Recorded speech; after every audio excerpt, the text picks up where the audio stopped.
You found the skeleton. How would you tell people that this happens? You personally, how would you decide? Well, interesting question. I don't know. I'd have to do some research on this.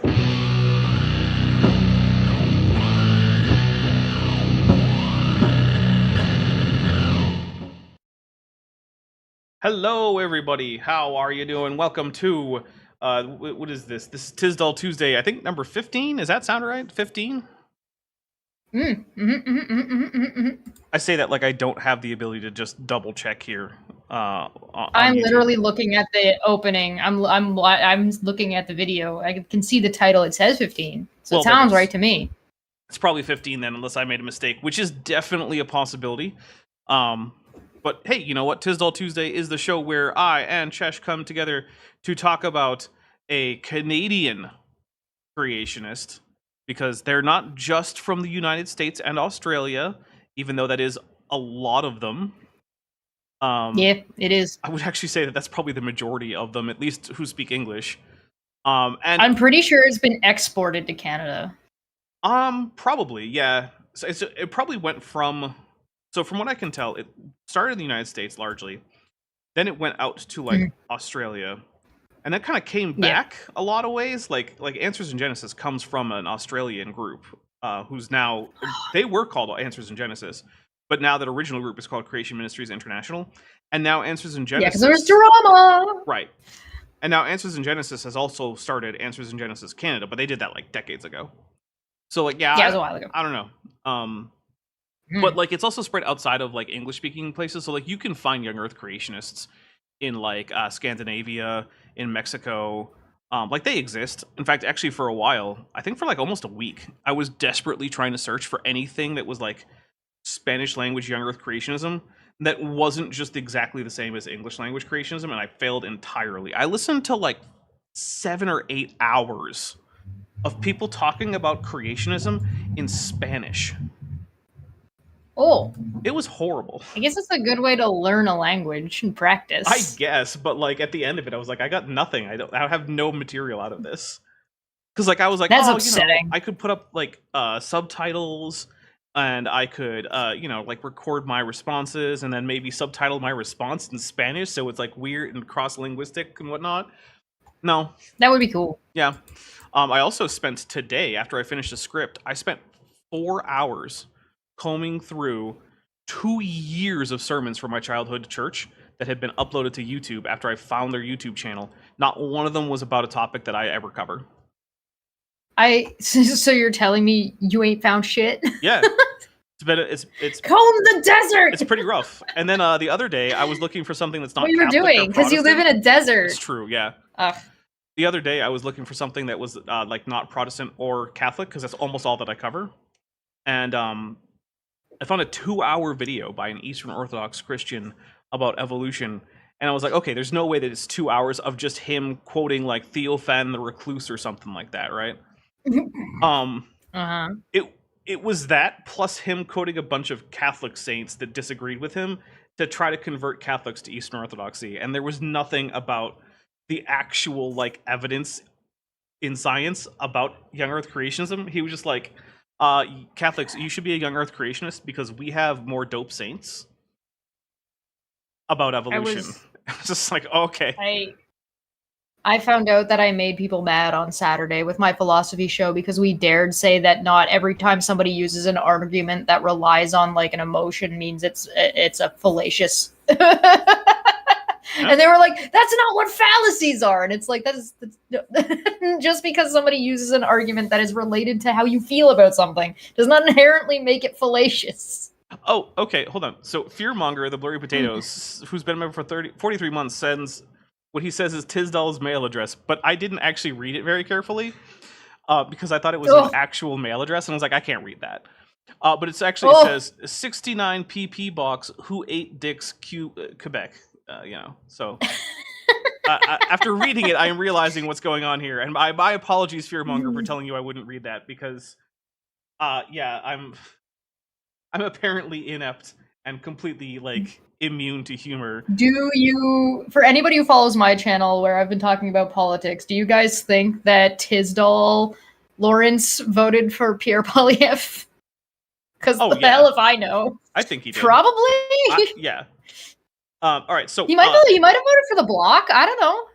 Josh, what are you drinking? I'm drinking cracked canoe, and I'm already like halfway finished my beer. I am drinking a Chardonnay. So I have I'm thirsty. 5 drinks. I got another one. Gordon Loves Science just sent 5 memberships, so we get to drink 5 times. Thank you very much, Gordon Loves Science. Yeah, this is gonna be the last Tisdall Tuesday in this setting, probably. No, it will be. It'll definitively be, regardless of what happens. Yep.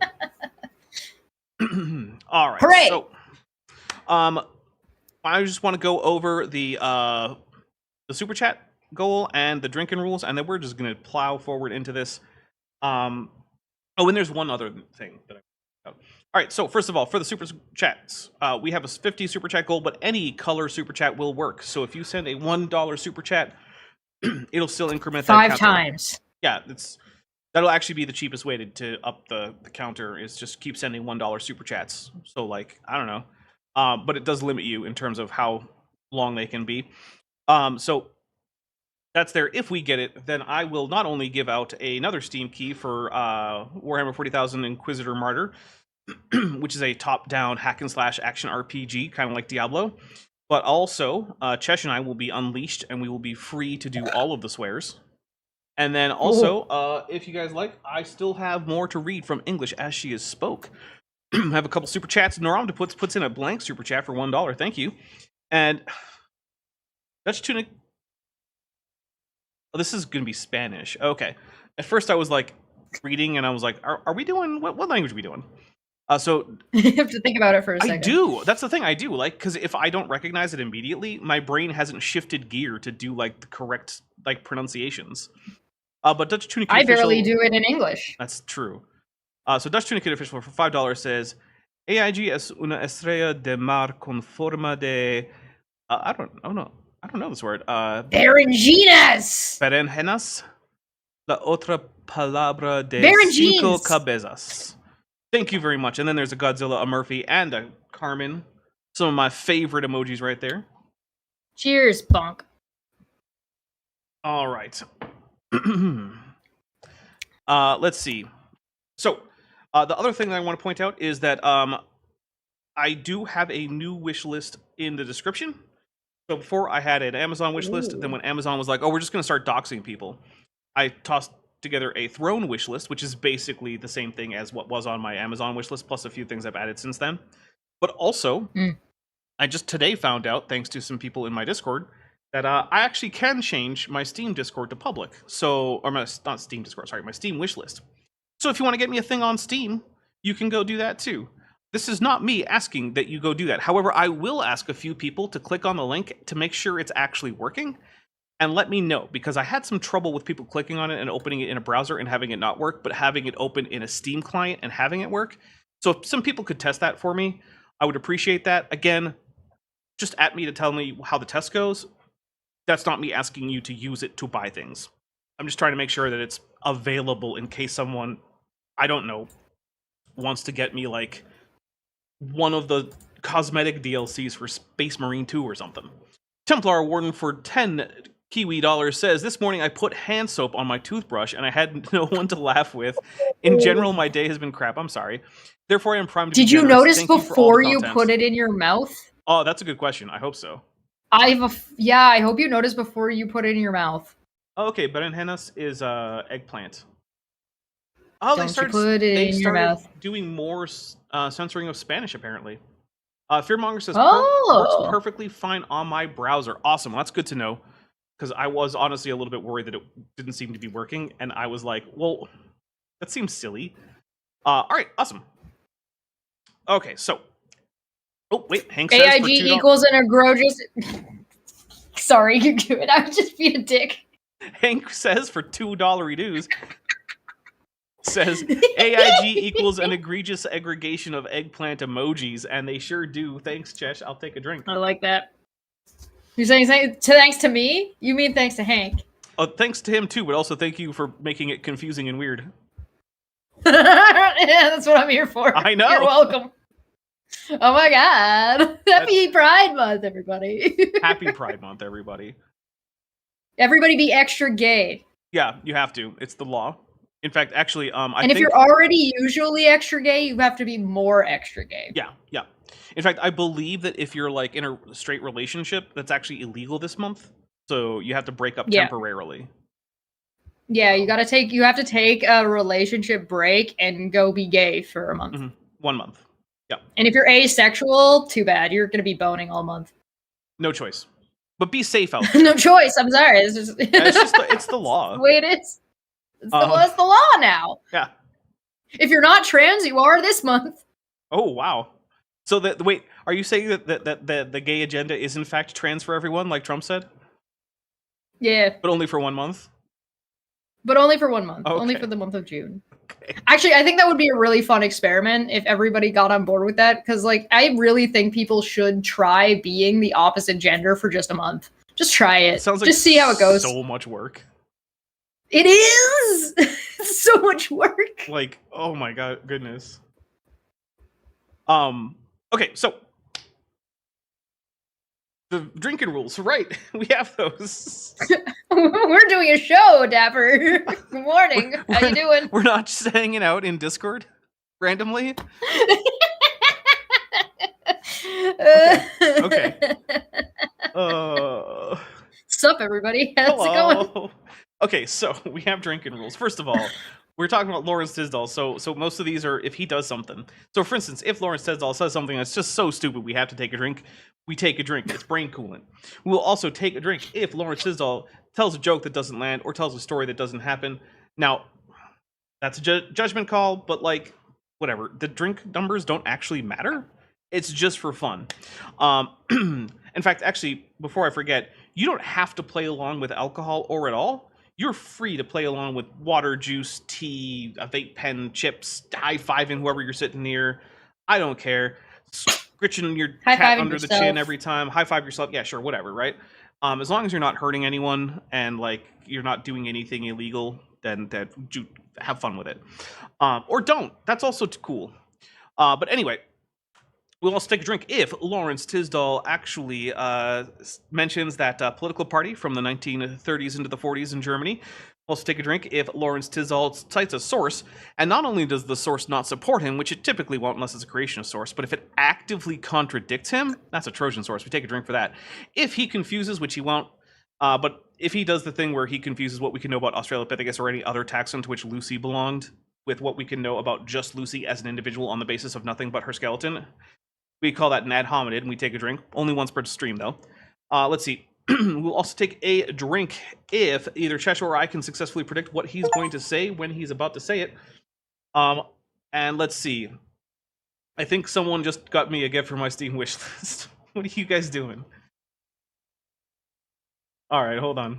We got to find out because it made a noise. Oh my goodness! Thank you. Zerolon got me the Iron Hands chapter pack for Space Marine 2. Aww. Which is actually a really cool one in my opinion. And hopefully I get my computer back and can actually use it. We'll also take a drink if I screw up the channel, not the channel, the stream. I don't know what the hell's going on today. Look, I'm clearly not. It wasn't me. I didn't do this. This is not my fault. I am not taking. I know chat is looking at me right now as if I did something before the stream that caused this. This was not me. I've been almost AFK in totality the last 2 days. It's true. It wasn't me. This is not Chesh. This is me having some really weird freaking days and not having had enough wine. So, I'm going to tell you guys how you guys can make me drink, which is to say, if you super chat or membership milestone chat anything with either the kaiju emojis, which are member-only emojis, or if you super chat or membership milestone to chat anything to the effect that Answers in Genesis are a bag of dicks, or if you gift memberships. So, if you give 5 memberships, I will take 5 drinks from this wine. That's going to be, decent-sized sips, but not gulps, because it's wine. And the last time I drank wine on one of these, I had a massive hangover the next day, and I do not want that. Oh boy! Or that's no bueno. You could just make me have that, and I'll report back. So that's actually the deal. It's not me. I didn't do. If it were me, I would admit it. It wasn't me this time. Oh yeah, Chesh would absolutely admit it. Are you kidding me? Why I've added it to my list of rules. Yeah. I have 3 rules now. 3 definitive rules. Don't f with my stuff. Mm-hmm. Don't mess with my stuff. Don't waste my time. And don't do something that you're not willing to admit to doing if you're confronted that you did it. Those are So actually good rules. if you're yeah. Those are good rules. So if you're gonna lie, lie well. You don't have to admit if they can't prove it. But if they can prove that you did it, when you get caught, be like, all right, yeah, okay. Yeah. Orange Dot for $3.33 says, "May the Omnisomething bless the computer." That's Omnisaya, actually. I cannot believe that you still don't have a proper computer. It's very upsetting. I'm upset. It has nothing to do with me, and I'm like bothered. I'm also upset. Like, it's been on the repair bench now for this is its sixth working day on the repair bench. So I'm going to be emailing them pretty soon to be like, "Hey, is there an ETA? Like, what are we doing?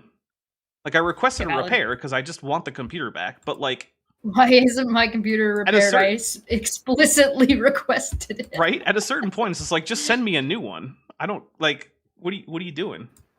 Anyway, so yeah, I probably forgot a drinking trigger or two. I don't know. Maybe I did. Maybe I didn't. I probably won't forget it if it comes up. But yeah, Lawrence Tisdall has been going on about dating, which is he does not mean how to find yourself a partner by going out to like the bar or the movies or a restaurant or something and having a good time, and then maybe inviting them back to your place. No, instead he is talking about how old the Earth is. And we did technically play like the next sentence of what he's about to say, but I figured that we would get the degradation of Earth's magnetic field from the beginning of that topic on. So there we go. Rael got $2 for $2 says, "Nice reference, the treachery of creationism." I have all sorts of references that people do not always get, and sometimes it annoys me that no one got them. But then every once in a while, I make a super obscure one, and like one person in the comments gets it, and then I'm like, yes, someone got it. It's so good. It feels so good. Mm-hmm. It really does. All right, so remember, if we get 44 more super chats of any color, I will release a Steam key for Warhammer 40,000 Inquisitor Murder. Okay. Is there anything else? I don't think so. Gross. No? Are we good? We're good. Hi, I'm Chesh. Everyone knows that. No. Yeah. No. All right. Nuh-uh. Okay, fine. We'll do a poll.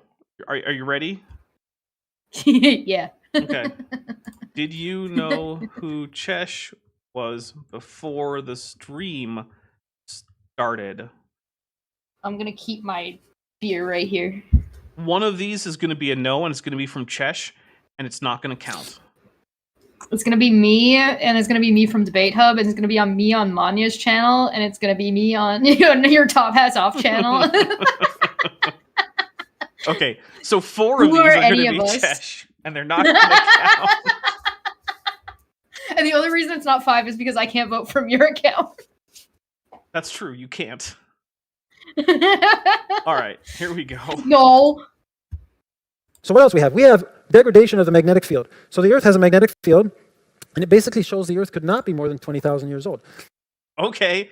I mean, part of that's true, but not the other part, buddy. But sure. I feel like we could have predicted this. Yeah, well, we did actually hear the first sentence there because we heard it last month. Oh, right, yeah. That would be cheating. The Earth's magnetic field basically looks like this. We have a dynamo. We don't know how the dynamo works, by the way, to this day.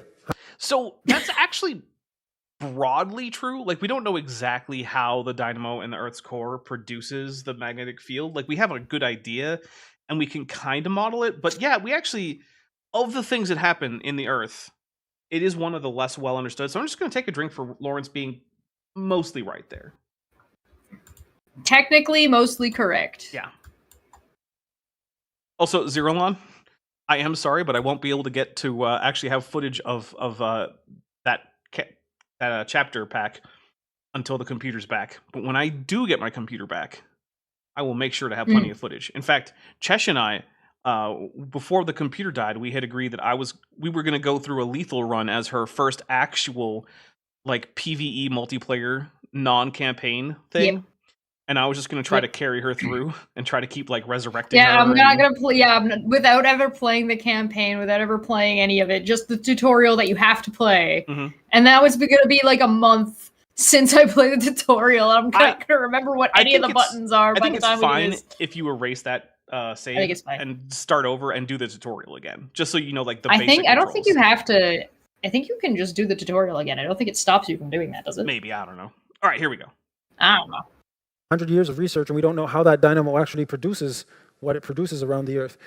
But we have this shell of electromagnetic particles. It's how your compass works and knows where north and south is. Now, you can only put a magnetic strength, a field so strong until things start becoming liquid. They just start to fall apart.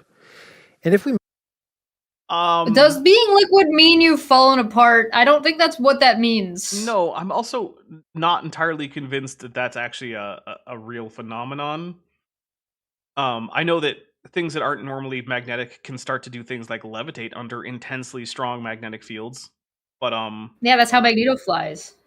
yeah. But I don't know that I would cite Magneto as evidence of physics. Listen, I've seen some of his citations. Mine's equally as valid. You know what? That is fair. That is fair. Right? Chat, you agree with me? That's fair. measure, we know this, that the, let me go here. Okay, let me just get past it. Okay, we know this since 1835 that the electromagnetic field is decreasing 5% every 100 years. We know that. So this is an easy. Is that right? It is approximately right. Okay. For the last 150-ish years, there has been a slow decay of the dipole moment of the Earth's magnetic field. However, there's a couple caveats. One is that's a very small time to have been measuring compared to how long the Earth has been around and how long we've known that the magnetic field strength has been going up and down. And two, that's just the dipole moment. There are non-dipole components that are actually not weakening. So, like... At least with Chesh, there'll be receipts. Yeah, at least I can, like, pull up the citation of the Uncanny X-Men where Magneto's explaining how his power works. Hey, remember that time that Marvel tried really hard to replace the X-Men with the Inhumans, including calling them like the Uncanny Inhumans, and how poorly that went? You remember the Youngbloods? Yes, I do. Oh, That did not go nearly as badly as the Inhumans trying to replace the. That's the mutants. true. My goodness. It did have some Rob Liefeld problems, but other than that, yeah. You mean the constant eugenics? The squinty eyes. Yeah. Okay, Zerolon says that anyone can see your Steam wish list. He had wifey test it, but seems like they have to have you as a friend to buy it. Trying again. Oh, that's weird. Well, don't spend a bunch of money on me. I mean, you can if you want to, but like, I don't know. Go be friends with Dapper on Steam. And go get him games he can't play because his computer's broken. Seriously. I have 3 games installed on my computer right now. That's it. No, 4 games. I have 4, I forgot. Yeah. I have to clean my desktop. I should do that while we're listening to this guy, actually, because my drive is way too full. It is not happy with me. Naram to put sends another blank $1 super chat. Thank you very much. Calculation. Let's go backwards. I can probably. 5%. Yes. Never mind. It's not. No. I'm not. No. Never mind. Go on. Move on. I didn't do it. Oh, Lightspeed Tractor doesn't like the L cars. That's okay. That increase it by 5% every 100 years. You can see that number is going to get big really fast. In 2000, they remeasured it. It's 1.4% over 30 years, about the same thing. Final results, half-life of 1,400 years. That's interesting. So you have this curve going down. Well, it's not a curve so much. It's a line going down. That's 1970 to 2000. Buddy, it's only a line. Okay, if it's a 5% decrease, it's only a line if you have a logarithmic graph. If you have a linear graph, it's not a line. But I'm also looking and seeing that you don't have a logarithmic graph, which means something is off here. Somewhere between the numbers that you're reporting and the words coming out of your mouth and the graph on screen, there's been a disconnect. Somewhere between point A and point B, we've decided that there's some nonsense happening. Dutch Tunicate official here, trying to insult me gravely, says for $2.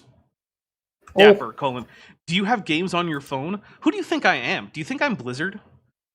Dutch Tunicate? I have one game. I have one game on my phone. You want to know what game it is? Sudoku.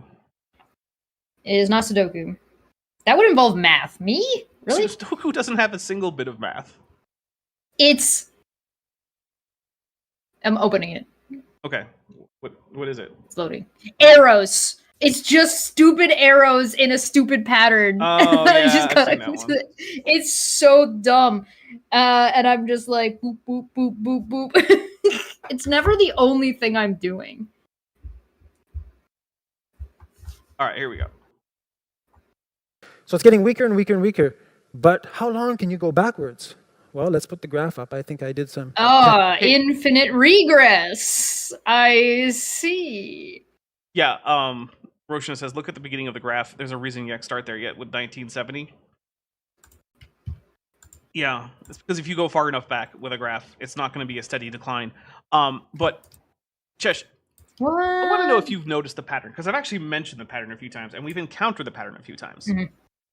The pattern? The particular pattern I'm about to prompt you to try to remember, right?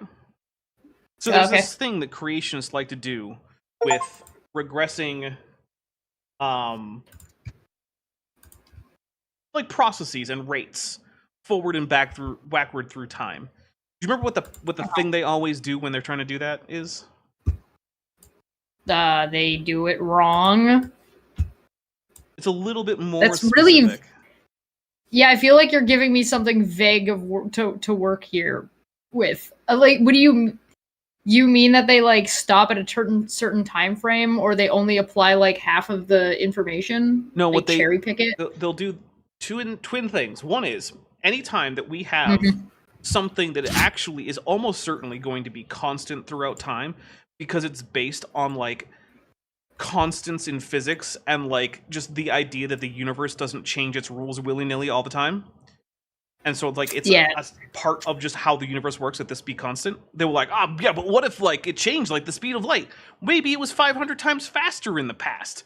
Or maybe the strength of the weak nuclear force was just different. Oh yeah. Yeah, that's a thing. And then whenever we have things that we know vary, like how fast trees grow, or the strength and direction of the dipole moment of the Earth's magnetic field, to be like, oh no, you can totally just extrapolate that back as a constant rate back in time.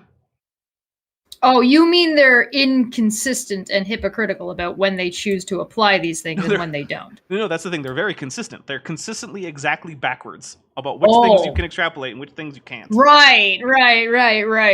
Gotcha. Also, I want to say thank you to Arrow Dodger, who got me a Shadow Tactics Blades of the Shogun. So I will accept that. Thank you. Someday I will even be able to play it. Someday. Why would you announce it? Why would you announce this on at a time when you could not do said thing? You're crazy. I told people I'm not asking you to buy me anything. You do know what this means that you're gonna have to do, right? You have to. You're obligated. What, to play all the games that people get me? You're gonna have to do a marathon of like doing the intros and testing out these games all in like one big stream. Maybe I will. You should. I probably should. Although there's not really much of a way to test out like cosmetic for Space Marine 2. That just kind of exists and I could just use it. Calculations here to show it. Going here, I think I've read it. The rate of energy loss is just too fast for Earth to be millions and billions of years old. If you look here, this is in Gauss, the way they measure magnetic field, 965.31. Pretty sure it's Gauss, but like who cares? Hey, the Book of Exodus called. It would like to have a chat with you about how fast things may or may not be going and progressing in a way that it can't possibly keep up with.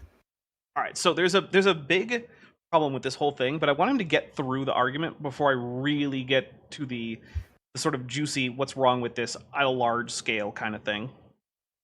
So you go up, that's minus 800. This is like Isaiah time, minus 2,200. This will be just after the flood. We're already much, much stronger than we are now. You keep going back, now we get into some problem. If you go back like 19,000 years, 20,000 years, you have the electromagnetosphere of a star. Whoa. Now, okay. Wow. There's a I'm just Owen Wilson right now. Wow. So there's one small problem here that I'm going to point out. That's actually a big problem, but it's not the biggest problem, right? Okay. Chesh, does it seem plausible to you that the Earth could actually physically produce a magnetic field as strong as that of an entire star? No, no, not even a little bit. Not Right. even a little bit. So just that For, fact for on at its least own. 2 reasons. Okay. I'm sorry, did you want me to Go for elaborate? Yeah, give the reasons. Come on. You can't just leave me hanging 2 like reasons. that. Size and what they're made of. Yep. So what that means, though, is that we know that we cannot extrapolate this back at a constant rate, right? Because it's not physically possible to do that. So what this actually means is if the Earth is older than, say, whatever age he thinks it becomes impossible at, then that just means that the Earth does not have a constant decay rate in a dipole moment of the geomagnetic field, right? Like, that's just what it means. It doesn't do that. So, there's a problem with his logic. The Earth isn't going to remain coherent in its core. That's not feasible. If you go back 50,000 years when Neanderthals... Yes, we'll take a drink. That's true. It's not feasible, Lawrence. That's why it's a stupid argument. Technically correct. Was supposed to be Technically roaming Europe. correct. Yep. That number is so big, I'm not even sure it's possible. Guys, It my just doesn't beer's make any empty sense. already. Well, they say yes, but there were cycles. Wait. Their cycles of magnetic change are 26,000 years. So I'm within the cycle. What do you mean they're 26,000 What? years? Lawrence. Are you... Okay, What? so he seems to think that Does he? Well, okay, what I am inferring from what he just said is that Lawrence is telling us that the magnetic field reversal cycle involves 26,000 years of constant decay. But that's not how that works. And that's actually the big problem that we have with this whole thing, which is to say that, like, no. Sapphire Light, thank you very much for the Talos principle, too. No. Just a no. So we actually have records of the magnetic field decay, right? And it actually lines up with bands in the middle of the Atlantic, right? Because the very center of the Atlantic, there's this thing called the Mid-Atlantic Ridge. And it's basically just a series of volcanoes going all the way from the south to the, like, right almost to the North Pole. And along this series, the Earth is actually spreading out, which is why the Atlantic is getting bigger and why the Pacific is getting smaller. It spreads out at about the rate that your fingernails grow, which is to say not very fast, but also, like, noticeable, right? Like, we can measure that amount. We can actually measure it pretty well now with, like, GPS. My nails actually go pretty quick.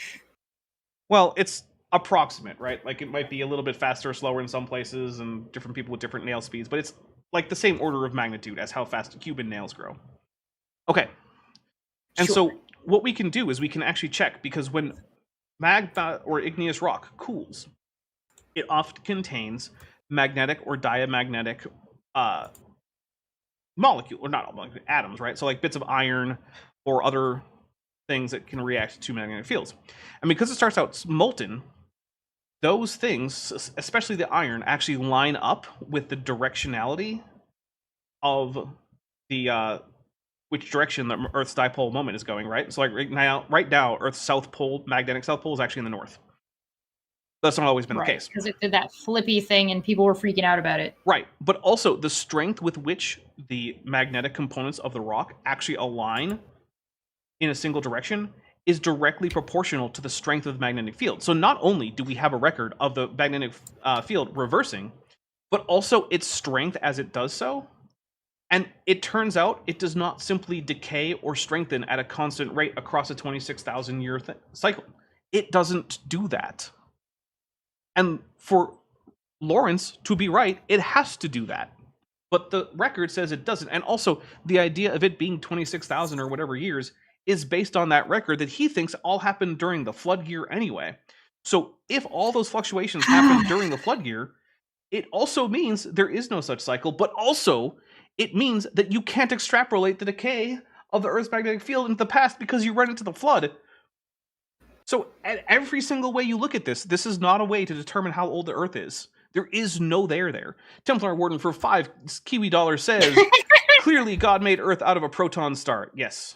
Now getting that out of the Bible sort of mental gymnastics, I would be interested in hearing. Yeah, that would be an interesting mental gymnastic to try to hear about, like, neutron stars and magnetars and stuff, and the Earth coming out of them. But then again, Russell Humphreys did actually publish a quote-unquote model on the basis of all the planets starting out as spheres of water that God then aligned to produce magnetic fields that have just been decaying since then. And actually, Russell Humphreys was on screen earlier, which is weird because by accepting the dynamo model, which Lawrence has said he does, that actually contradicts Russell Humphreys, because Russell Humphreys' model for why there's a geomagnetic field is actually that Earth was originally created out of solid water. Well, not solid, but like just nothing but water, not ice. And that all the water molecules were aligned to form a magnetic field because water is polar. And that field has just been static and decaying ever since then. So basically Earth is a permanent magnet, not something that has a magnetic field being produced constantly. Which means he can't use Russell Humphreys' ideas to justify his ideas about the magnetic field, because he accepts the dynamo model. So, like, I don't know what he's doing. I don't know if he knows that he's contradicted Russell Humphreys. He might not. He might be too stupid to know that. Wow, Becca Justiniano already has a bingo. My goodness. Damn. And it's too long. Now we know that there are quick changes, but it doesn't make any difference. You can't have what we have right now. There's no evidence that it's any different. It's just a straight measurement. It's going down. Except for the evidence that exists in the rocks of the Atlantic. Except for that evidence, we can't have any evidence of taking a drink. I have to go get another drink. I already drank. It's all gone, guys. Why didn't you come with 2 beers? You pre-gamed I got too another much. beer in the fridge. I didn't even pre-game. I did a little bit. I was thirsty, but also I was thirsty. Okay, that's fair. Well, I'm gonna hit play. If you need to go run to the kitchen, I'm not gonna stop you. Yeah, it's right there. Down 5% every 100 years. This would limit the age of the Earth to just a few thousand years. Even if we doubled things, let me see, even if I said there were 10,000 years as a half-life, it still would limit the age of the Earth to 160,000 years. Dinosaurs are supposed to have disappeared 65 million years ago. Something doesn't make sense here. Straight observations. Yeah, Lawrence, something. You're right. I'll take a drink. Something doesn't make sense. Yeah, here. no, I'm getting a beer. Yeah, no. He's something. Mm-hmm. Some nebulous thing. Yeah. Now, Lawrence, what it is you ignoring most of the data. That's the thing that doesn't make sense. And also, apparently, you not understanding that Humphreys' model is completely incompatible with the dynamo idea for the source of the geomagnetic field. Somebody do me a favor and grab that clip from Ace Ventura when he's on the plane imitating William Shatner. There's something on the wing. Something. Excellent. It's Ace Ventura 2, by the way, for anybody who's curious. It is that one specifically. Orange Dot says beer, famous for hydrating people. It actually is. So in a lot of places, in a lot of history, the water was not safe to drink, but the beer was, because the alcohol would kill most things that you didn't want to drink. And you also generally boiled the mash before you brewed it to make sure it killed anything that like vinegar producing bacteria or anything. So yeah, actually, for many places in the world, for a very long time, beer was how you got water. Beer was also one of the ways people survived the cholera outbreak, the really big cholera outbreak in London. Yeah. Well, back in the day. Those who did survive. Yes, the people that survived were people that were drinking beer and the people that were working at the beer factory, because they were drinking beer and the beer factory had its own water area. So people that were working there were drinking that water instead of the water that was contaminated. You know, ancient Sumerian laborers were partly paid in beer, and I think we should bring that back. I did a Harvard course on it. Really? Yep. Well, let's see. Arrow Dodger has gotten me what might be the most Canadian game I've ever seen, which is milk inside a bag of milk inside a bag of milk. Space ellipsis. That is pretty cool. Yeah, I gotta get you to play Heave Ho, because that is also a Canadian-made game, and you would love Heave Ho. And it'd be very funny to play, because when you try to remote play it, even if you're nearby, the lag makes it insane. It's so stupid. All right. This picture I took when I was in Switzerland. They laugh at me when I do conferences because I'm always looking at rocks. So they took me. In France. There's a famous windmill where they wrote Le Chèvre de Monsieur Séguin. That's why And this they're is a making fun well-known- of you. Yeah. Surely. Definitely, it's the rocks. It's the rocks. It's actually a Russian game, apparently. Well, it's very Canadian coded. own literary book, and so they thought, let's take them to see this well-known place and everything. And I'm really fascinated by the windmill because the blocks in it are full of fossils. And I'm looking at this, and they're like, oh, look at this, what's he doing? Actually, this brings up something that has become a pet peeve of mine, which is people confusing wind turbines with windmills. Turbines produce electricity by spinning. Mills produce flour by spinning. So if it's a big tall metal thing that makes electricity, that's a wind turbine. If it's a stone or brick building that has a big heavy rock in the middle that you crush wheat under, that's a mill. That's a windmill if it's powered by wind. And if it's powered by water, it's a water mill. And if it's powered by some guy pushing the stone around, it's just a mill. But what if it's a water mill that doesn't have any water in it anymore? So some kid who's a 10-year-old starts walking on the wheel while some weird old guy sticks patches to his Pikachu That's so he can beat the rock gym. Oh, okay. Looking at the walls. So I'm really like, even when you walk down here, you can get all kinds of fossils in the rocks. I have a great time here. Basically, this entire anecdote comes down to like, some guys use some cool limestone to build a windmill. Like, okay, cool. And I feel like we're at the point where this is a story that didn't happen. I don't know. That it's perfectly plausible that he found a windmill with fossils in the rock that was used to construct it. That's not weird. I don't know. I believe you. I believe the story. Yeah. I don't think that sounds like a crazy story. It's just a pointless story. Yeah, it's who cares? Yeah, but who cares is not the story didn't happen. Because the story, This is true. Yeah, because the drink is for stories that didn't happen. Right. Didn't someone pay in onions? Asks Right-Handed Sith. I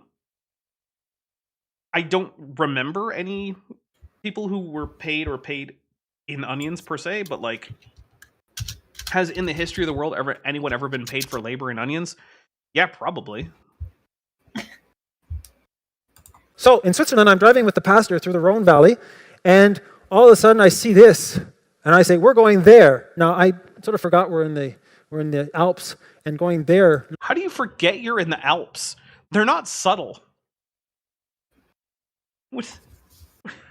How does that go? You know, Did he make a really really powerful stop off in Amsterdam first? Maybe, but I'm taking a drink because I don't believe the story that he forgot he was in the Alps. I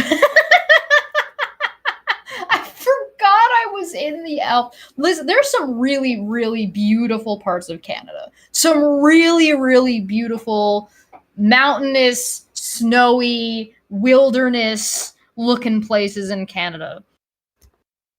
Shut up, you forgot you were in the Alps. Looks close, but it's really far away.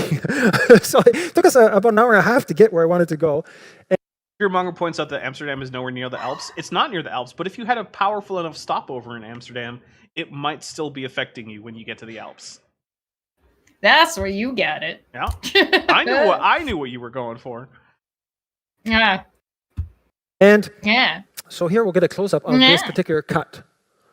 Now, if you look at this, Okay. this mountain. That's cool folded sediment. I thought I had Nice. it traced out. This mountain has been folded like a sandwich. Mm-hmm. Yep, and that's because the Alps were formed by the collision of the African and the Eurasian plate over by the western part of the Eurasian plate, and so it pushed up sea sediment from below in what had once been a sea and pushed up the Alps. And I refuse to acknowledge this rock has been folded like a sandwich. You don't normally fold sandwiches. There are times where you create a sandwich by folding a piece of bread and you're having a half of a sandwich. But what folding sandwich nonsense is he talking about? okay, maybe See, Atomic Squirrel gets me. This is not a good analogy. maybe Lawrence is on team tacos are a sandwich. Okay, but you don't fold a taco either. You wrap a taco? You fold a taco. You don't fold a taco. Come on. Okay, so you make a taco with an open tortilla, right? And then if you wrap it wrap it. around, then it's a burrito. What you're doing is you're just folding it together so it has like a U shape. Okay, here's the thing. If you took a burrito or you took a taco after it was rolled and then did this, then I would say you folded it. If you're not folding the contents and you're only folding the bread around the stuff, you haven't folded the sandwich. You haven't folded the taco. You've wrapped up the stuff. If you fold it afterward, then I'll give it to you. The taco is made by folding. If you take a piece of pizza, right, and say you have the triangle fold, right? You've got, let's say you got a wide one, and you fold it this way to put it in your mouth, then you folded it. Or if you fold it the other way like a freak, that's fine. That counts as folding. But if you're not folding the contents, it doesn't count. I think it counts, but you know what? This might be one of those things where you wrap a taco. You don't fold a taco. I disagree entirely that you wrap a taco. Nonsense. You can fold. You can fold to make a omelet. You fold it. All right, so you cook it and then you fold the contents. We got back. Here's what we're gonna do. I've ended the poll. Did you know who Chesh was before the stream started? Yes, 77%. No, 23% out of 74 votes. So thank you very much. Okay, the next thing we're gonna do is we're gonna start a new poll, and it's gonna be: do you fold a taco? Is a taco folded when it's made? Now I'm definitely gonna go on all of my different accounts. You don't fold the taco. You guys are full of shit. You guys are lying to me. I'm being gaslit right now. Naramda puts for $2 says that is a strangely on-topic food tangent, right? All I'm saying is you don't fold a sandwich. I think that you fold a taco, and that if a taco is a sandwich, which I think there's a good argument to be made there, then you could say that you fold a sandwich. I might be willing to allow that you will fold things together to create a taco, but you do not fold a taco. That seems like a distinction without a difference. It's like saying, like, oh, you don't sear a steak. Don't fold. You when you're making cake, you can fold in the ingredients, but you're not folding a cake. It's a different kind of folding, though. You mix a cake. I'd say that. This is bullshit. See, Atomic Score. Me and Atomic Score are on the same page. Once it's a taco, it's not folded. You know what? You're not folding a taco. You're folding the stuff to create a taco. Here's what we gotta do. We gotta do a DapperCon in person. I'm gonna share my screen. I'm gonna draw some circles. I'm shutting this whole thing down. No. Listen, we'll do an in-person DapperCon someday, and then part of DapperCon will involve like the great culinary debate, which will happen in a kitchen while we're both cooking. All right. Let's do it. Can you see the strata here? They actually go right around 180 degrees. It's pretty obvious. We all do agree that you don't fold a sandwich, though. Like I said. You can fold a sandwich, but that's not like a thing you do. So to be like, oh, he folded like a sandwich. What are you talking about? Weirdo Rock Hyrax Evans says a taco is not a sandwich. Dapper Dinosaur, stop both being wrong. Listen, right-handed Sith, Chesh, if I spread peanut butter on bread and fold it in half, did I fold a sandwich? The sandwich. No, because it wasn't a sandwich before you folded it. You folded bread to create a sandwich. You didn't fold a sandwich. If you're not folding the contents on top of each other, you're not folding it. I'll die on this hill. How do you not crack it? Oh, that's a good question, Lawrence. In fact, actually, it's such a good question that we figured out the answer to that question about a century ago. In the 1920s, we figured out the answer to this question, Lawrence. Which means that you've had however long you've been alive to figure out the answer. Which means that the fact that you have this question, but you don't know the answer, means you just didn't bother to look. I almost dropped the F-bomb. I'm sorry. I'm a little annoyed at this man right now. Which means, hey, get us to the 50 so I can drop the damn F-bomb. I really would like to right now. Please free us from ourselves. Right? Under self-imposed rules. I know. All right, so, Lawrence, the ability of rock to bend is never zero, right? All rock can always bend somewhat. And it turns out that there are two things that increase rock's ability to bend. One of them is heat. The other one is confining pressure, which means basically pressure from above and below that keeps it kind of from cracking. And if you have enough heat and enough confining pressure, you can get rock strata to fold in on themselves completely without actually creating great amounts of stress fractures. However, rock folds typically do have small to medium-sized stress fractures, ones that would be too small to see from this distance, but it does have them. And one of the ways you know it has them is that time that Andrew Snelling lied about the Carbon Creek fold not having stress fractures by putting people in front of the stress fractures when he took a picture of it so that he could pretend they weren't there. Roshina says, you're not mad at Tisdall, you're mad at Chesh for never having had a street taco. That actually... you're not entirely wrong there. Dialac Leon Kennedy says, when you say the taco is made, do you mean the shell itself or the final filled taco? Oh my god. Do they only have hard shell tacos in Australia? Is that how that works? I might have to never visit Australia if the only kind of taco you can get in Australia is hard shelled. This is turning into Weird Hill to die on, but at least you're dead. I'm sorry, but like hard shell taco. Look, don't get me wrong. I like a hard shell taco from time to time, but when I say does it count if you fold it to fit it in your mouth? Yeah, I would say so. I guess, yeah, you are folding it. It's not like it's necessarily intended, but it's like part of like the consumption process. But okay, when I say the word taco, my like exemplar of a taco is a street taco, right? It's got some meat, it's got some raw onions, maybe it's got some like pico de gallo or salsa or something. It's got some fresh cilantro unless you don't like that. Maybe a squeeze of citrus depending on what kind of meat you have in there. And it probably doesn't even have cheese. And it is on a soft corn tortilla. And then you fold that up because it's served to you as a circle. And you fold that and you put it in your mouth. And you eat it. I want to know what people's thoughts are on flour tortilla versus corn tortilla or like other. Flour tortillas are great for burritos. Corn tortillas are great for tacos. Yeah, they're. And that's my general rule of thumb. If I want tacos, corn. If I want burritos, flour. Because corn just doesn't have the same stretchiness as flour. It's because it doesn't have gluten. Yeah, valid. It's hard to get beans in a corn tortilla. It's harder. I mean, you can do it. Yeah. Templar Warden for 5. Yeah, you can do it. New Zealand dollars says, somehow I forgot I was in the Alps. Comes out better than, quote, I didn't care I was in the Alps and did not consider the consequences of my demand, unquote. Which is actually probably what he meant, but yeah. Let's see. For $2, Pegajace, the Carbon 14 mythicist, says, do heat and pressure let you fold a hard-shelled taco? I don't think so. I think you would also have to introduce a lot of moisture. Yeah. There you go.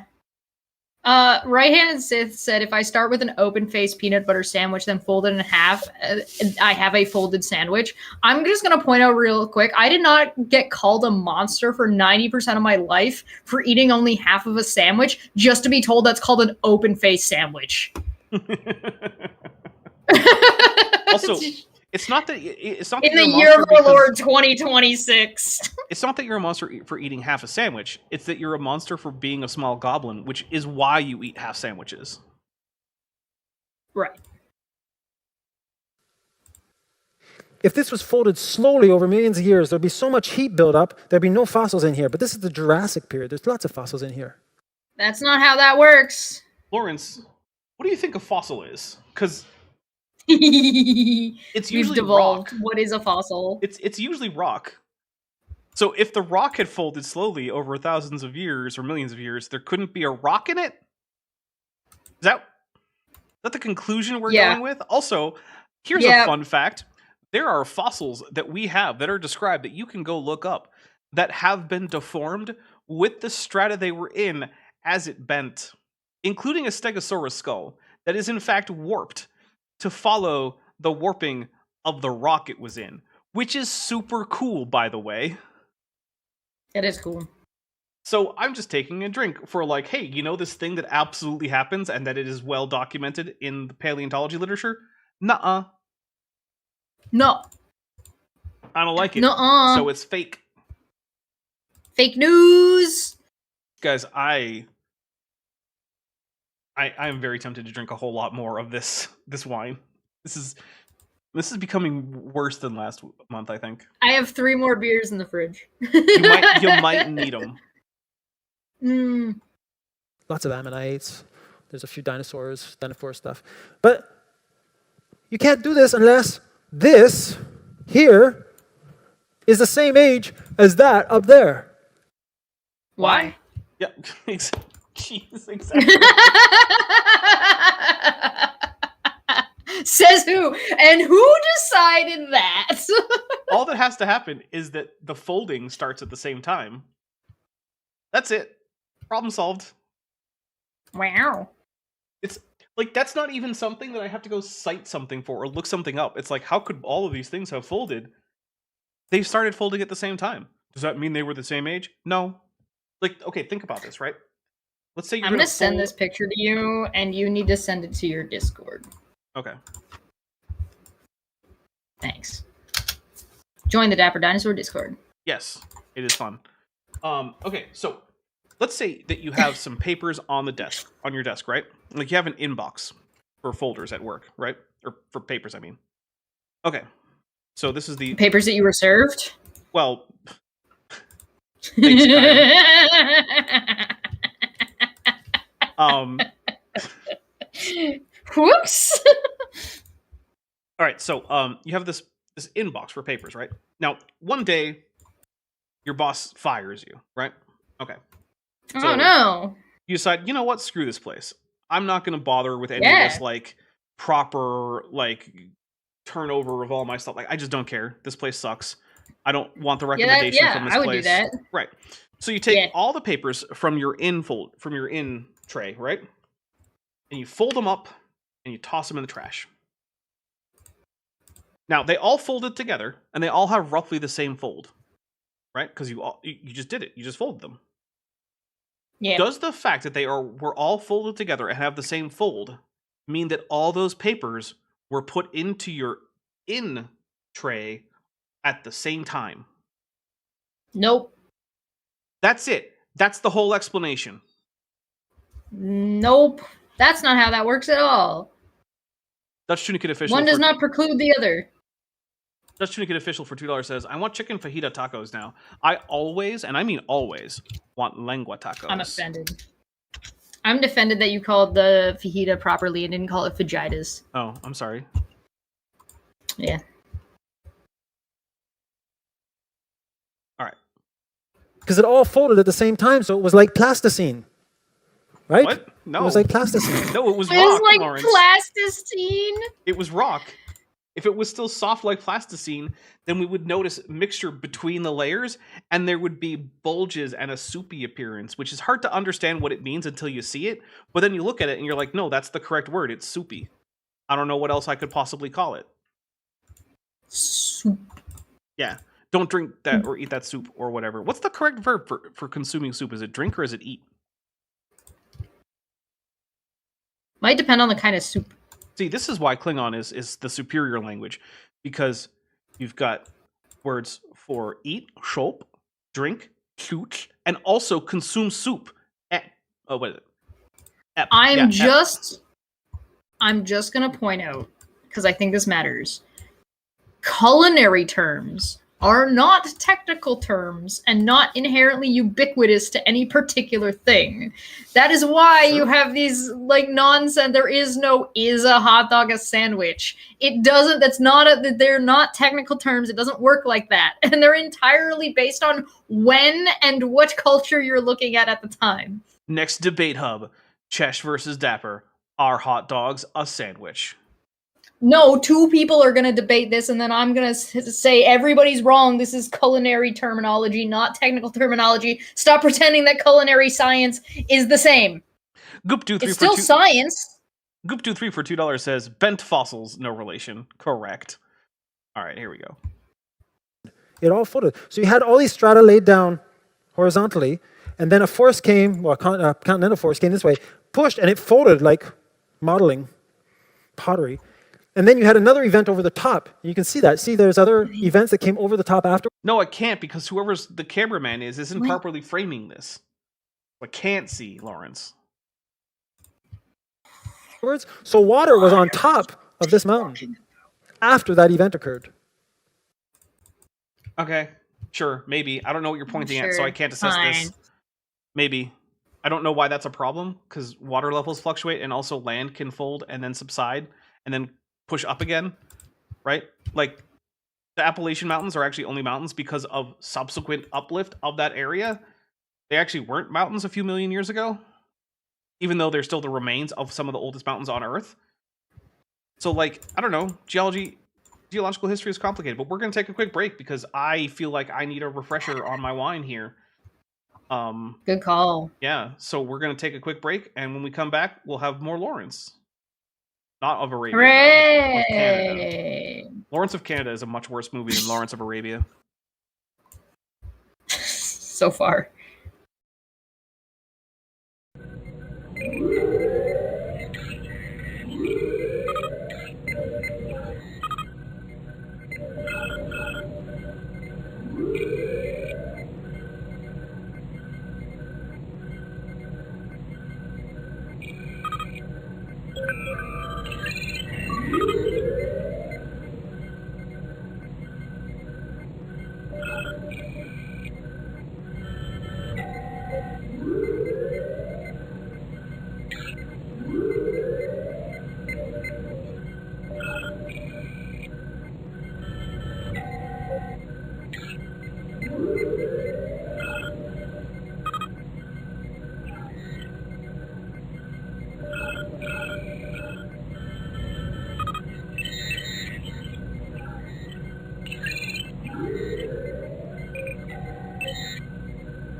We are You back. got it. Thank you for sticking Hello. with us, everybody, which looks like most of you. Arrow Dodger for $1.99 says 99% of Americans don't know what this is, and then sends what looks like some kind of strange glowy eyeball emoji. Whoa. Something about Mechanicus. Probably. I think it's actually a CD. A compact disc. Or, as I was taught, un disque compact. And then everyone who I ever met who spoke French called it un CD. So, Oh. yeah. Thanks, Académie Française, for helping no one. Actually, you're not terrible at spelling reform, if I'm being honest. You know, they got rid of the circumflex accent over words like Eden, like I circumflex LE, island. What? Did they do that? I mean, Did they do that in Quebec or did they just do that in France? Well, so they did it in France. I don't know the degree to which Quebec cares. Probably not a whole lot. Probably not. Quebec is like the Cajun of French. No, Cajun is the Cajun of French, chat. Oh, yeah. No, that's the American of French. Oh, okay. Why are we here? What's going on? Hi, everybody. Hi, everybody. Now that we're back, I guess I'll do the I'm back part, which is to say, hey, this I got channel... popcorn. Yes. This channel is almost entirely supported directly through people joining the Patreon, joining the channel membership, super chatting, sending gifted memberships, sending gifted patrons, and stuff like that. So if you are liking this, what I do here, and you would like to see it continue, I have a few things I would say. First of all, hey, feel free to send super chats, gifted memberships, all that stuff while we're here. It's fun while we're here. We can get drinks in and all sorts of stuff there. But also, if you would like to help on a more ongoing or recurring basis, check out the Patreon and check out the channel memberships. Both of them give you access to my Discord, where I just posted a Chesh meme. So there's that. They both give you early access to my videos. Right now, I think I'm about 5-ish months ahead on early access. So there's just so many videos that you could be watching that are just not out yet. It also helps support me directly. The Patreon starts at $1 a month. The membership starts at $1.99. The Patreon can give you a 15% discount for doing an annual pledge. And if you're not interested in Patreon or the memberships, there's also other ways. Like I said, I have 2 different wish lists listed in the description. I have, let's see, I also have a merch store where you can get some stuff that's Dapper Dinosaur themed. I don't make very much there, but it is always fun to see or hear about people who have some merch that arrived and that generally they're very happy with it. So I like that. And also I have something that does not directly get me money, but helps me get videos out, which is rendering for me. So if you check my description, there's a section called How to Render for Me. What you'll want to do is you'll want to go to the website listed, download the client appropriate to your operating system, and then use the login information. And then what will happen is your computer will render frames for the render farm that I use, and it will try to render my frames if they're available and your computer can render them. But if not, what it will do is give me points, and how high priority my frames are for other people to render for me is determined by how many points I have. So the more points I have, the faster my renders come out, regardless of who's doing the rendering. So yeah, and you know, it's been a rough year for a lot of people on YouTube, and I am. Yeah, this year's been kind of crazy. Yeah, I am certainly no exception to that. And while I know that money is absolutely tight, and I do not want you to give me anything that you can't afford, like I always say, I want to keep doing this for as long as possible. And if the current trend continues, that time will not be in the indefinite future. Instead, it will be in the definite future, which I would prefer it not be for as long as possible. So, if you can spare anything, think about tossing a coin to your dinosaur.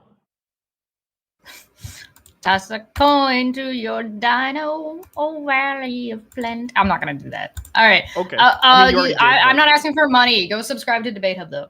Yeah. Or share. Now we're starting to look at global flood. We're top of the Alps here. No, we're not. We're looking at a flood. What? That was maybe... We're not even necessarily looking at a flood. We're just looking at water that eroded part of the Alps at some point when they might not have been as tall as they are now. In fact, we know they weren't because it was a long time ago, because the water isn't there now and the Alps are still growing. So I'm taking a drink because, my goodness, Lawrence, no, that does not mean any of that. We have to go all the way back to how our mountains formed. Mm-hmm.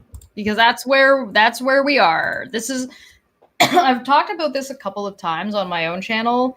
I'll probably have a bigger conversation about it sometime, but it comes down to I love this channel. What Dapper does is amazing. Thank the you. stuff that Erica does is amazing. The stuff that you guys do is fantastic and wonderful, and I adore it.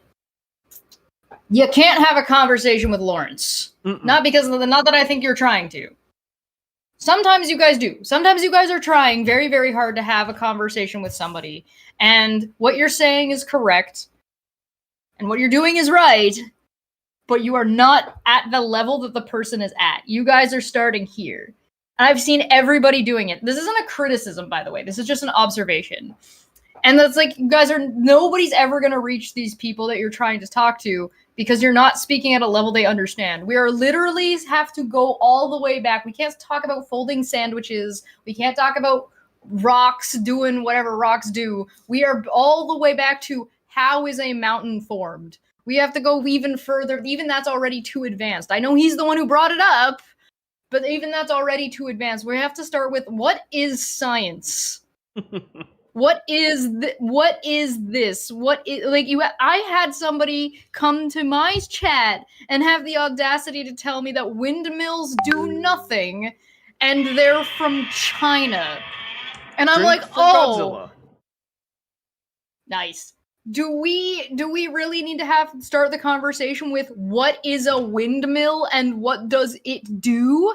Because I'm just like, what are we talking about? No, we should start the conversation with who is your daddy and what does he do? Who is your daddy and what does he do? Legitimately, yes, actually, because sometimes where you're coming from is very much dependent on who you are and who your family is. It's true. Erosion. What do we do? Rivers, rain, wind all cause erosion. The effects, it dissolves mineral, drains the earth and minerals to the oceans, erodes continental coasts. Okay? What's the strength? In Science magazine, published in 2004, the results of a 5-year study on the Gorges River, which is in the U.S., showed that 10 to 20 meters of solid rock had been cut in 35,000 years. That's really fast from a geological perspective. So how much rock can you cut in 1 billion years? A lot more.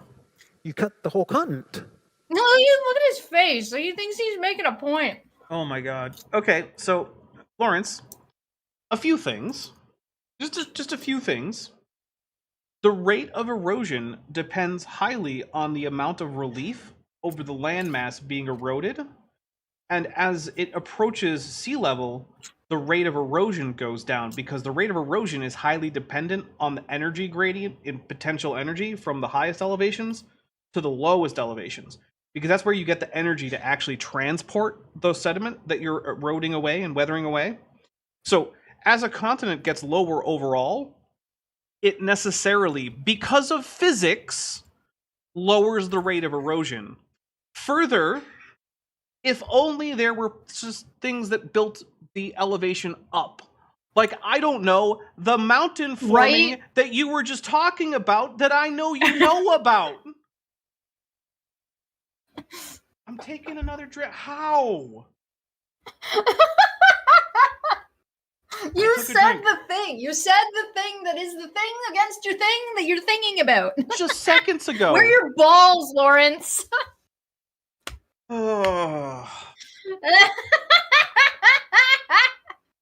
mean, I don't want to crash out over erosion rates, but what am I supposed to do with this? What if somebody built a house in those couple thousand years and protected the rock for like 20 minutes? Somehow I feel like that might not be an appreciable difference, but what do I know? But listen, we are obviously not being consistent about whether or not something works forwards or backwards, right? So, well, what if I time traveled and put down a tarp? You don't know. You weren't there. It's true. He wasn't. He was not there. I mean, if you continue, this look here in Europe, it's called erosion project. The European coasts are being eroded by the ocean at a worrisome rate. 1/5 of the littoral coast has already been affected. The coasts are receding at a rate of 1/2 to 2 meters a year, sometimes up to 15 meters per year in the worst cases. So you do that for 1 million years, that's 2 million meters. Lawrence. Okay. I would like to tell you about a place that you might not have heard of, Lawrence. It's called Louisiana. Well, to be fair, he is from Quebec. He might not have heard of Louisiana. Maybe not. I don't know. I have friends and family who live in Louisiana, believe it or not. Now, the reason I bring up Louisiana is because its coastline is growing. It's getting bigger every year. More land is being added to the coastline of Louisiana every year. So, are there places in North America where the coastline is shrinking? Yes. Are there places where the coastline is growing? Also, yes. So, just like before, where the simple fact that erosion happens doesn't mean that the continents are going to wear flat because there are other processes. Also, coastal erosion is countered in other places by coastal growth. And it doesn't have to be. And also, humans exist and affect things. Well, and over build geological stuff. scales, it's probably not going to be a significant enough thing. So, like, humans haven't been protecting coasts. Well, for, to him it should be, though. Well, yeah, for him. To him, we're working in an incredibly small period of time, so. But yeah, this is, once again, we're just taking processes that we know we can't extrapolate back infinitely in time and just doing it anyway for funsies. Yeah, just for funsies. Jillian Wren says, "Guys, I'm beginning to think this Tisdall fellow isn't very bright." Yeah, I don't know what could have given you that impression. Man. How many kilometers is that? I don't know, man. Do the math. I just don't care. I don't care how many kilometers your stupid, ignorant bullshit math is going to give you because it's countered by other processes. I heard a story about an American that visited an EB Games that I worked at once upon a time, and the assistant manager told me about this instance that this situation that he was in, where the American came to do like the district manager. He like became the new district manager, so he was like trying to throw his weight around, and he decided to say that kilometers are stupid because kilometerage sounds dumb. It does. Oh, yeah, that's what everybody said. All of the Canadians responded with, "You know what? You're right. That does sound dumb." Mm-hmm. Brother. 2000? Now, if you left at the edge of France, Calais, and went 2,000 meters in, what's left of Europe? I think it's most of it, isn't it? No, maybe it's not. It's still a lot of it, though. But also, that's not going to happen. Because there's places in Europe where the land is going up and not down, and that's going to go up faster than the sea is going to erode it. And also, the fact that the sea in one place in France is retreating at this rate doesn't mean, the land is retreating at this rate and the sea is coming inland at that rate, doesn't mean that's the case for all of Europe. So we can't extrapolate this to all of Europe. Because once again, Lawrence, you're picking the wrong things to extrapolate. Stop doing this. Why are you doing? Can you justify why you're even trying in the first place? It's because it makes him feel better about his religious beliefs. Why are your religious beliefs reliant on this at all? That is a better question, and I don't have an answer for you. Nothing. We live in a society. In a million years, you have no more Europe. Okay, cool. See the problem of trying to make these really long processes? If we look at the processes that are happening today... I love that he knows about the Alps, and he thinks that that'll just happen to the Alps, too. Like, the Alps wouldn't have a lower rate of erosion. They're going way too fast. No, Lawrence, you have cherry-picked particularly fast examples of erosion in two different situations, and one in one river in North America and one on one coastline in Europe, and then extrapolated them to the world and also indefinitely backward and forward in time. Neither of which thing is okay to do, Lawrence. Lawrence. He's also pretending all rocks are the same. Yeah. Actually, I saw a post on Blue Sky recently. And it was a guy holding his toddler daughter. He was like, "Wow, she's doubled in weight in only, I think it was like 9 months. Oh, that's funny. She's on track to weigh like 452 tons by the time she's 19. Like, yeah, Oh damn. that is technically what happens if you extrapolate that rate. Yep. Double every 9 months or so. Yeah, she'll get real big real fast. Almost like the point that this guy was making, and that I'm trying desperately to get people to understand, is that you can't do that. You can't do that. That's not how that works. Context matters. Mm-hmm. Dutch Tunicate Official for $2 says, I took one hydrology class, and I know this is super dumb. It really is super dumb. I've took no hydrology classes, and I know this is super dumb. Right? Oh. You know what I took? One of this guy's classes. Technically. What the key to the present shows us is that things happened at a different rate in the past, because we just saw all those strata being built, different processes. But if we take what's happening today and go backwards, it just doesn't work with these long ages.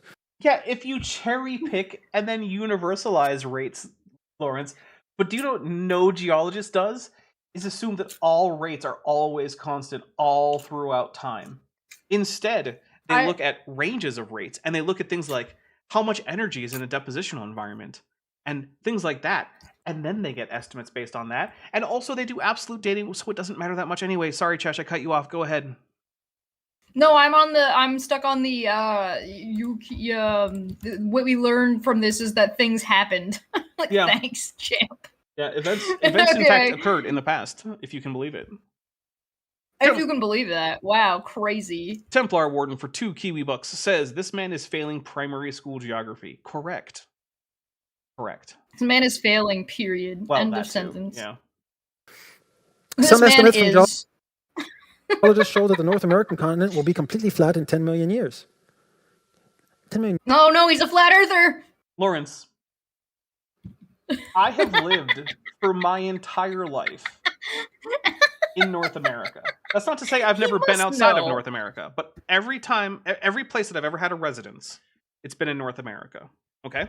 That's just a fact about me. Here's another fun fact about me. Every single residence I've had while living in North America has been in a place that has increasing elevation as time goes. So, if every place I've lived in North America has been experiencing uplift, and I extrapolate the uplift for 10 million years, Lawrence, does that mean that in 10 million years, the place my house is will be in outer space? I mean, technically, yeah, if I do that stupid extrapolation, but maybe there's counter forces, and maybe not everything is constant, Lawrence, because I'm pretty damn sure that it won't be more than a few 100,000 years at most until the place I lived in Massachusetts stops uplifting, because that's from isostatic rebound from the retreat of glaciers. That's not probably going to even take a million years to finish. Whereas, like, where I lived in Washington, that's going to take millions and millions of years to stop uplifting, because that's being caused by the subduction of the Pacific plate under the North American plate, causing a bunch of volcanoes. So that's just going to keep on going for a long time, because the Pacific plate isn't about to stop subducting anytime soon. What? I'm taking a drink. In fact, I'm pretty sure that most of Quebec is also undergoing uplift as a result of isostatic rebound from the retreat of the same glacier sheet that covered Massachusetts. Pretty sure that's also the case. Oh my goodness. Do they not have Earth science in Canada? He can't possibly believe this. Like, he can't possibly believe what he's saying is true looking forward, right? He's trying to say that, like, well, if we did this, it would be ridiculous. So therefore we can't go backwards. But if you did the same thing but posited it going forward, it would sound crazy. The Buffalo scientist says the US is getting taller. Can it stop? Actually, overall, no, the US isn't getting taller, because there are also other parts of it that are getting shorter, like most of the Appalachians. So, like all other continents, North America is both growing in some places and shrinking in others. This man is unbelievable. There's just like a degree of absurdity with What is it about Lawrence? Because like we've both, you certainly have watched a ton of young Earth creationists, but there is like a special level of stupid with this guy. I think it's a combination of how rapidly he will make contradictory statements, right? Because he has been contradicting himself every few seconds in video time. Valid. Yeah. And I think Yep. that combined with what seems to be a huge air of smugness that is maybe only rivaled by Kent Hovind among the people I've covered, that like you combine those two things. Well, it's the French in him. That might be why he has the smugness. Yeah. It's but like Quebec. Yeah, like I Quebecois. think it's that combination of smug and just so frequently internally inconsistent that just drives us both crazy.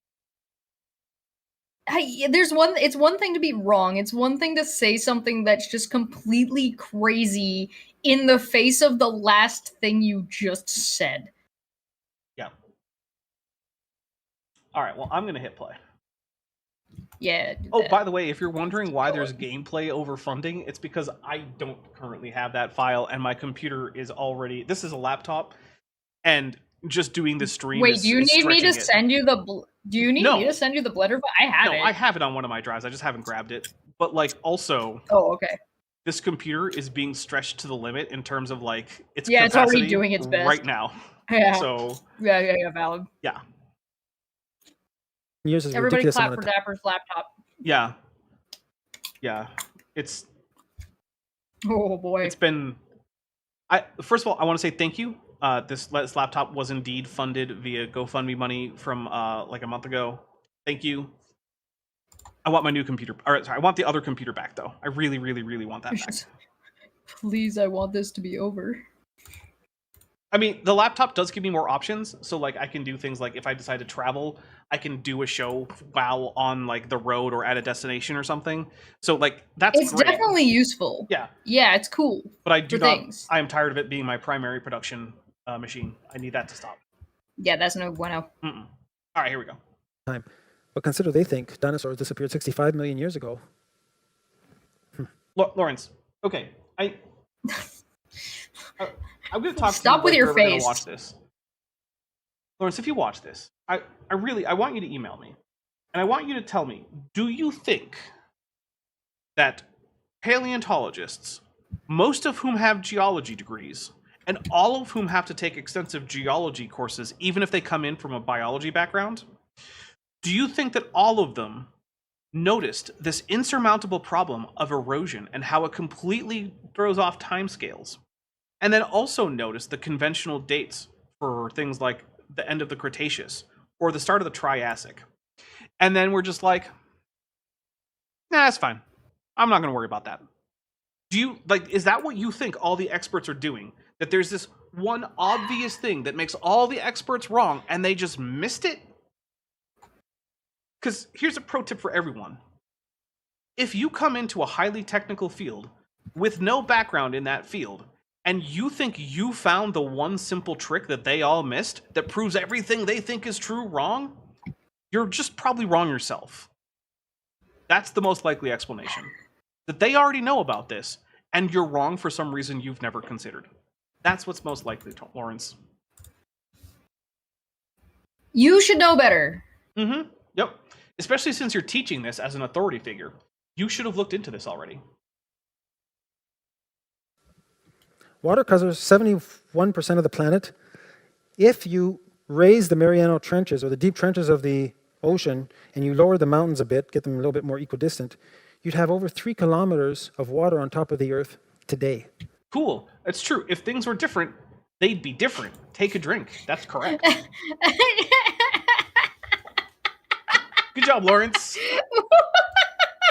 That means nothing. Yeah, also That means true. 0 things. You said 0 things. Good job. In being correct, you said nothing. Congratulations. You're There's a reason why hired. It's called the blue planet. Oh, 71% of water. okay. There's lots of water today on the Earth. True. Take another drink. I just want a wine. I feel like we need to pause at the question, why is the Earth blue from the outside? I also, honestly, what I needed is an excuse to finish this glass of wine and go get another one. That's what I really need. We live in the same place. Yeah. I mean, not technically, but yeah, basically. Yeah. No, I mean, like, Same place, thousands of miles apart. Yeah. To cover the Earth by kilometers. Okay. Lawrence, do you have any reason to think that any of these things have ever been true? Like, do you have evidence of the trenches being recent?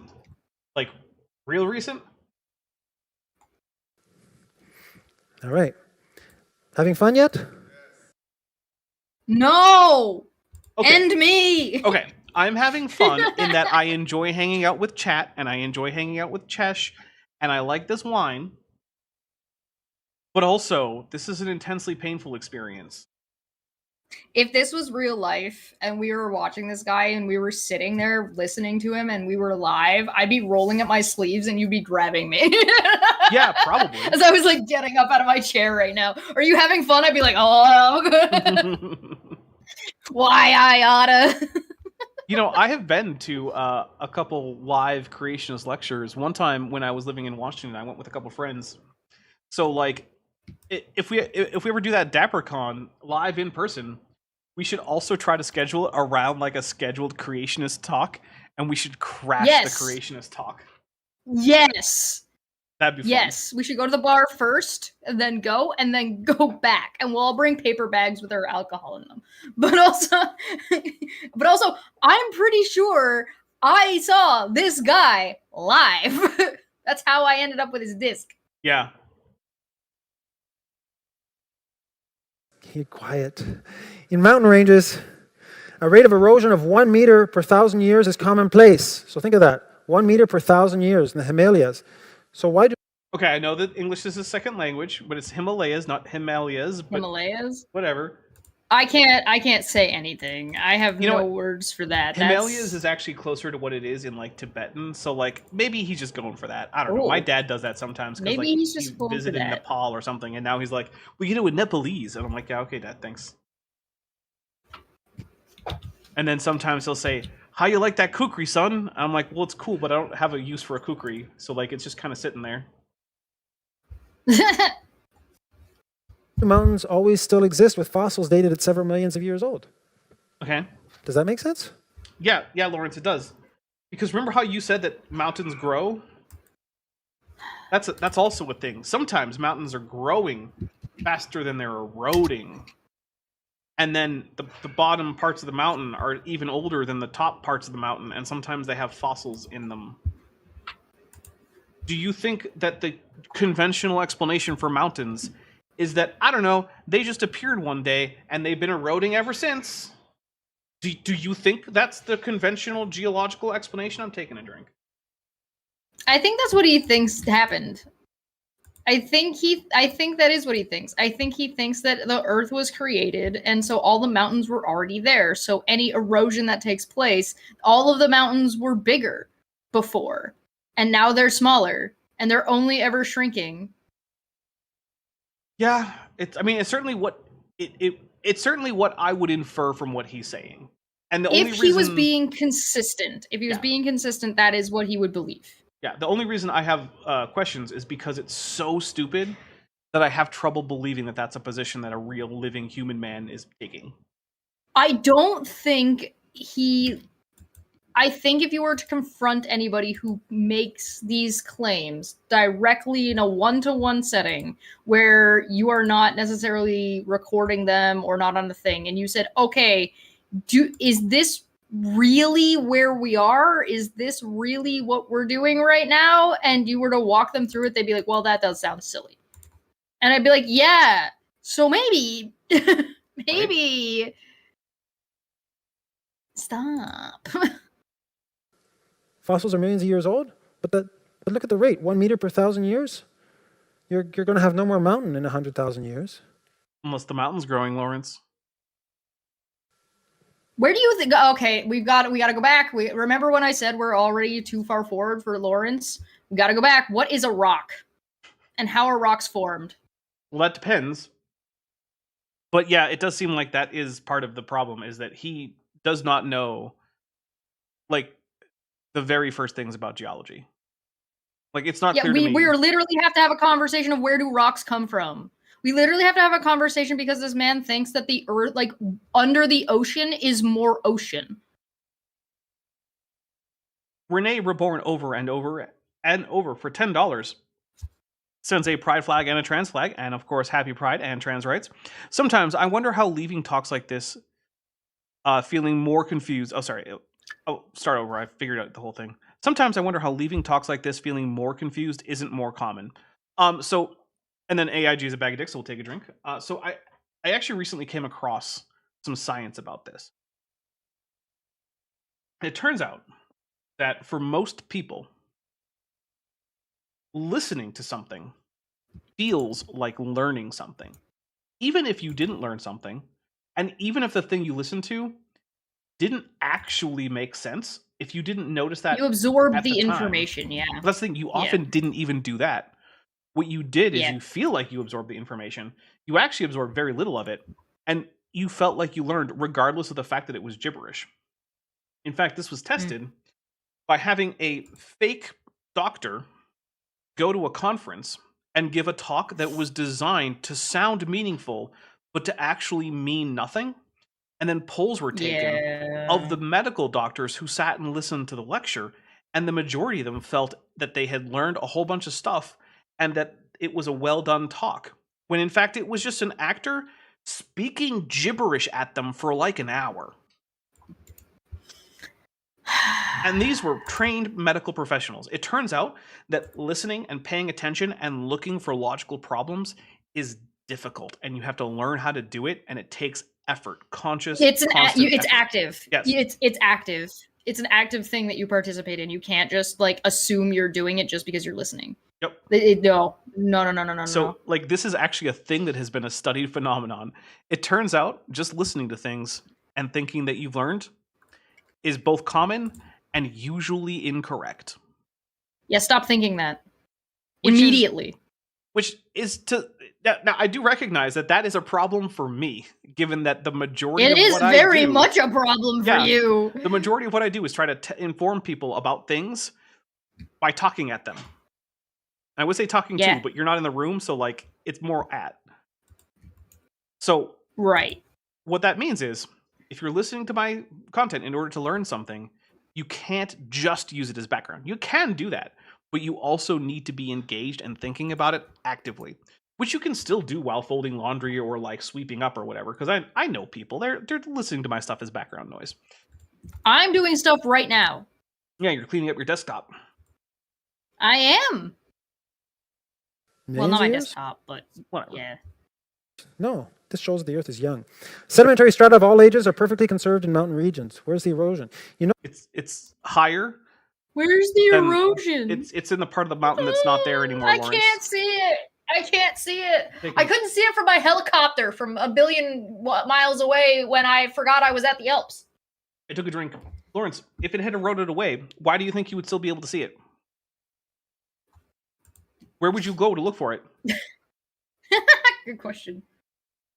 All right, for $2.79 Beaver Bucks, Olivia Williams, Purple Fairy Light says, listening to content like that repeatedly helps. Yes, it does, actually. Listening to it several times over. Repetition is Mhm. key. Yes. My Unfinished Journey for $2 says, hail Taps and Gob, and hail mountains bigger than Larry's brain, with a fist emoji. Thank you very much. Aw. Poor Aw. Lawrence. notice when we look at the strata. I do feel a little bit bad for him. Why? I don't know. Okay, I want to point out, Young Earth I Creationism don't know. is very much a propaganda project for Christian nationalists. Yeah, it is. You don't have to You're feel right. bad for the people who make it their life work to prop up Christofascism. Those people don't deserve feeling bad for them. True. They have True decided to facts. do evil with their lives. Yeah. Real. hmm True. Now, that's not the same as everyone who's a Young Earth creationist, right? Because some people are just indoctrinated. And that's okay. That's a thing that happens. It's And not some your people are fault. just wrong. Yeah. Yeah. So, like, this is not me saying that every single Young Earth creationist you meet is evil. No, it's not true. Many of them like I was, like Chesh was, like Erica was, were just fooled. I don't know if I was ever a young Earth creationist. You went to a young Earth creationist church. Yeah, I wasn't really much of a thing. This guy, I'm very sure that this guy showed up and did a talk at the very least. So there was at least the propaganda existed in the space that I was in. Yeah. I just don't know how much of I mean, that could have just been my interpretation of my memory of the experience where it didn't affect me that much. Because if I wanted to be really like talking about it, it would probably come down to Lawrence Tisdall probably helped with my deconversion from Christianity. Because he did his talk. I watched his talk multiple times because he sold his DVDs. So I watched them multiple times and I took notes and then I went to go look up more information because I said that didn't make any sense. Let me go find out. You honestly, thanks, Lawrence. You should email him and tell him, say like, thank you, Lawrence. Your wonderful seminars taught me so much about why everything I believed was wrong, and you're the reason I left Christianity. You should literally write that to him. He would love it. That sounds really mean. It does. Should I badly translate it into French? Yes. And then you should have me read it just to make sure it kinda makes sense. Kinda. Right. Because if it makes sense to me, that doesn't mean it'll make sense to Lawrence, because I suck at French. But I'm a little bit better than you are. Yeah. Templar Warden for 2 Kiwi bucks says, turns out ape social brain go brrr. It's true. Yeah. Very true. Yes. It's flat everywhere. Now, it can be folded, but you understand strata between strata, they're always flat. They may No, they're not always flat. They're typically no, flat. he's doing the flat versus level versus He's going full flurf. No. Lawrence, don't do it. Steno's principle of initial horizontality is not a hard and fast rule. Sometimes strata actually are deposited in a way that's not flat, and then other strata are deposited on top of them in a way that is also not flat. That's a thing that happens. It's okay. It's not terribly common, but it does happen. be tilted, but they're flat. There's no erosion. But if you go outside and look at what water... There's no erosion. Oh my god, I'm taking another drink. I'm out of... My beer's all gone. I need more beer. Lawrence, flat contact points are a result of erosion because the flat contact is the result of planation forces, which in geology are erosional forces that reduce relief in the landscape. That's the evidence of the erosion. I'm like this close to being like, is he gonna be like, where did all the sand come from? I mean, Kent Hovind says that, so I wouldn't be surprised if he did either. Good lord, that's where we're at. It's like opposite day. Everything he says is either the opposite of what's true, or it demonstrates the opposite of what he thinks it does. Yeah. How could all these flat contacts exist? Where's all the erosion? That is the erosion. That is, you're looking at it. You're looking at it right now. What's a planation force? Lawrence, the fact that you don't know means that you're not ready to talk about this, buddy. You're ready to go back. What's a paladin? Yeah. It's what's a paladin. Do you know the what's a paladin? I'm kind of familiar, but I don't know if I remember it exactly. I'll tell you about it later, chat. If any of you know what's a what's a paladin, let me know if you know. If you know, you know. If you don't know, and enough people want to know, I'll explain it to Dapper, and then Dapper can decide to tell you guys later. Okay. Or I'll tell you guys later. You see riverbeds, you see cut throughs, you get a good storm, typhoon, you get these things, it just wipes out, just digs through. Water. There are situations where we can see where there's been large floods that I'll talk about this afternoon, where the water sees a mountain range and says, oh, a mountain range. Whew, cuts right through it. Okay. Chesh. Do you remember what every place I've lived in North America has had in common in terms of geology? That is going up. Mm-hmm. Now, you also remember that... See, I was listening. You were. Do you also remember that mountains sometimes go up from not being mountains to going up? Yeah. Okay. So what if a river is flowing through a landscape and its rate of down cutting on average ends up equaling the rate of uplift of the mountain that it's flowing past or through. Sorry, the area is flowing through. Oh, that does seem to put a bit of a wrench in some things. Yeah, that he's trying to say. It seems like you might get a river flowing through a pass in the middle of a mountain that's itself been carved by the river, while at no point did the river have to flow uphill. Yeah. Yeah.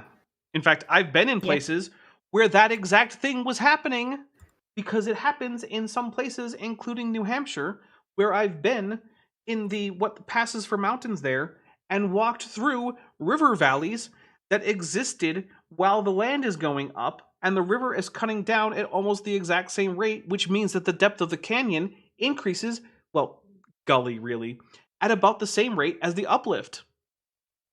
And you know how I know? Because I checked with the park ranger staff and asked about it. You asked somebody who was there. I'm taking a drink. My goodness. Believable.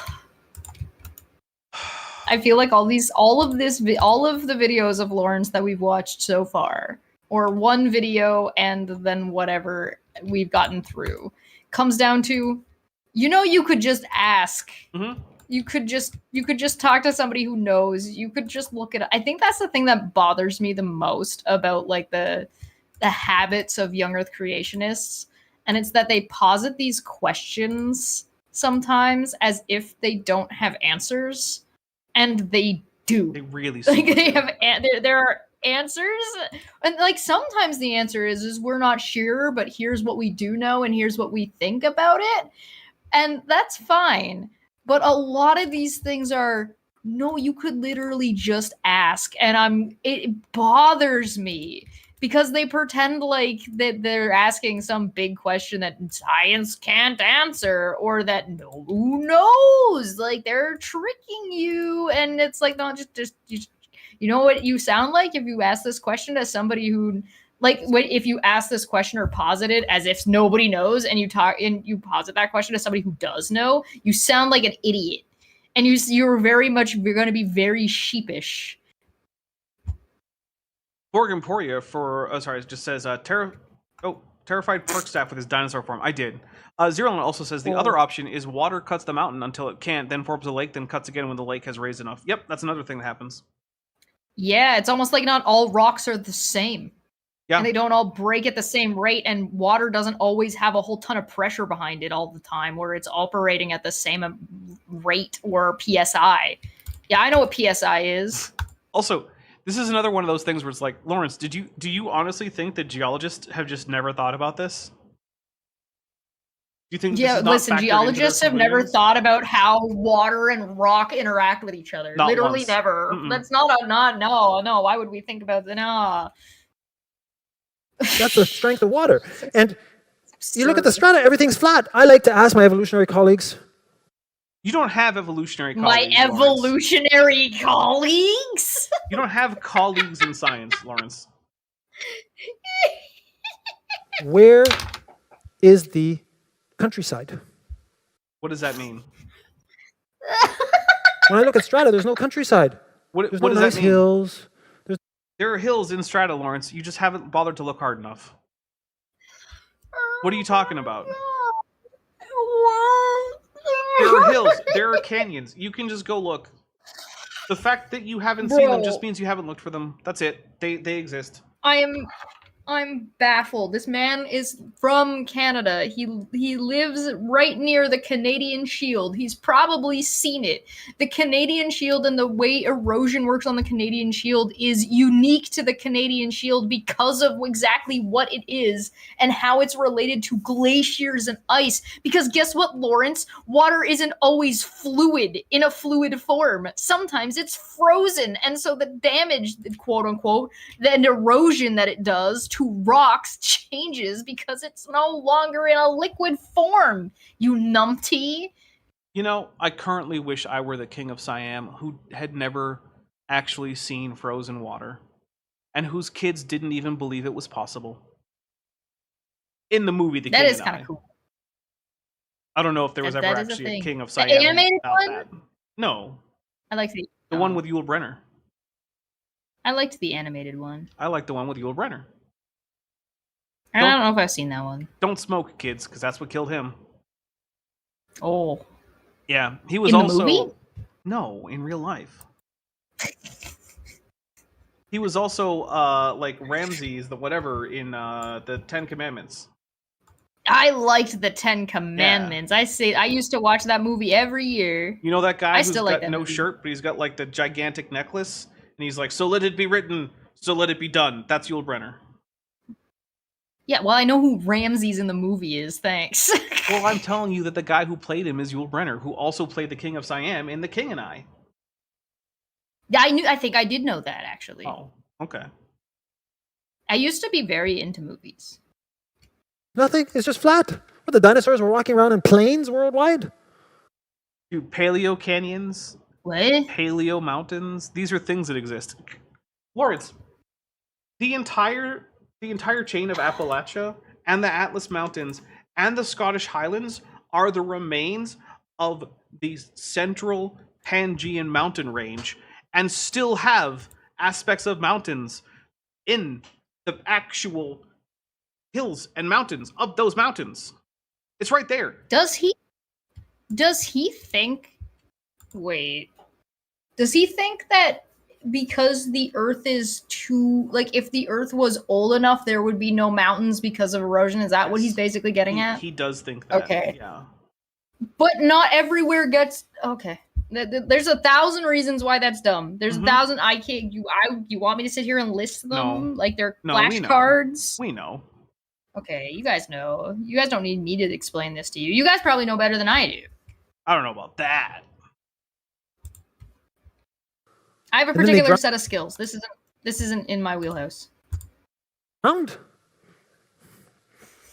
It's not coherent. It is coherent. Other things, salt. How are we doing in time? We're still doing What? We're doing good. Salt. Quantity of the salt in the oceans, 14 point, would limit it. Well, let's do the calculation. All right, guys. We don't have time for the full salt No. discussion because he's going to talk. Basically, what he's going to tell us is how long salt typically stays in the ocean, and then he's going to pretend that for some reason that's a measurement of how old the Earth is, which it's not. But we only have like 8 minutes left, so we're probably not going to have time for that full thing. So, Chesh, what do you have coming up that you want people to know about? Dapper told me to put videos out on Debate Hub on Wednesdays and Thursdays at 3 p.m. Eastern. So videos are coming out on Debate Hub at 3 p.m. Eastern on Wednesdays and Thursdays. I So like there's how gonna you be said videos I out there told you tomorrow. to do this, like you didn't solicit advice. I did. I was like, "Hey, when should I put videos out?" And he said that, and that's when I did. So that's what I did. Okay. I just want to make sure that it's not like I just showed up one day and was just bossing you around about Debate Hub. And that would be also funny. Yeah, but it's not what happened. Correct. Okay. All right. Is there anything else? My stuff is really weird. Gonna be really weird this month. So, wish me luck. Thoughts and prayers. Thanks. All right. Luck. Come and check in on me at some point because things are really wacky where I'm at right now. So just come and check in on me and we'll see how it is. Borg Emporia, I did mention Sheepit, so you don't have to worry about that one. All right. What is coming up here for Dapper Dinosaur? Let's see. Today is Tuesday, so on Thursday. Do I have anything Wednesday? I don't think I have anything Wednesday. Thursday, I will be premiering, let's see, Elephants Can't Exist According to This Creationist, which is Canadian Homework 5. What? When Answers in Genesis Canada gave me so much homework that it took 6 hours and 6 videos, totaling nearly 7 hours to finish. This one, I believe, is like an hour and a half long, so like, bring a snack. So that'll be at noon Pacific, 3 p.m. Eastern on Thursday. Then Friday at 5 p.m. Pacific, 9 p.m. Eastern. Chesh and I, as well as Kip and FTFE and Maddie and Zerolon and Tirirana and did I say Kip? And Kip, if I didn't say Kip, will be back for Star Trek Adventures. The episode is Disunification. there is already a trailer up over on Top Hats Off. Go watch it. For some reason, people have not been watching it like the previous trailers. I don't know if you guys even got notifications for it, those of you who are subscribed. But, like, I don't know. It's been a while, so they might have missed it. Yeah. Yeah, Go check watch it it. out. Deborah puts a lot of work into those. Yeah, and Chesh is only kind of in it this time. I'm terrible. I'm the worst part.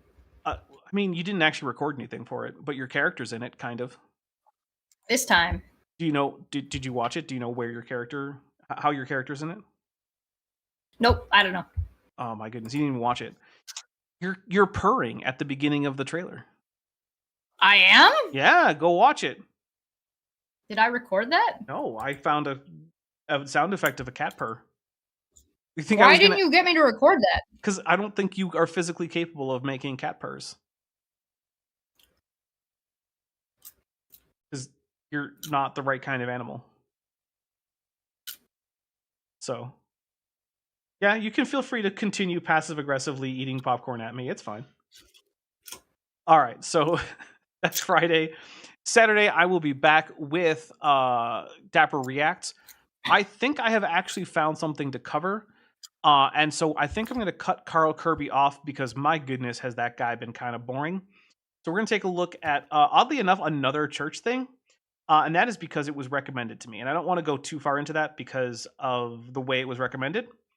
So I'm going to keep that weird and ambiguous. What? Sorry. I'll tell you, Oh. Chesh, later in private.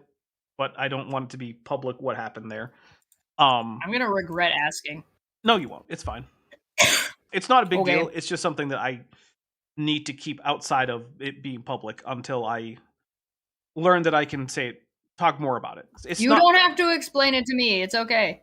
I will anyway, because you asked, kind of. Oh. Anyway, then on Sunday, starting at 2 p.m. Pacific, 5 p.m. Eastern, I, on my birthday, am having a Flag Day stream.